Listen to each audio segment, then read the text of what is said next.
పేపర్లు గుంజుకొని లాక్కొని మీ ఇష్టం వచ్చినట్టుగా చింపే కార్యక్రమం చేసే అధికారం ఎవరిచ్చారు? మధుసూదన్ రావు, గుర్తుపెట్టుకో, ఎల్లకాలం ఇలా మాదిరిగా ఉండదు.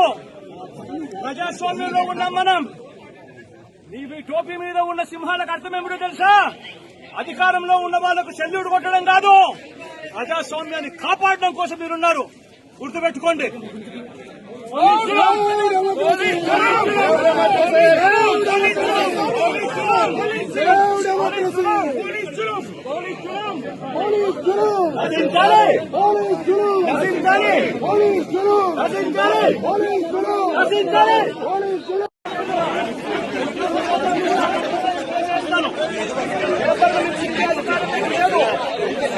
హక్కులను పరిరక్షించే బాధ్యత మీది.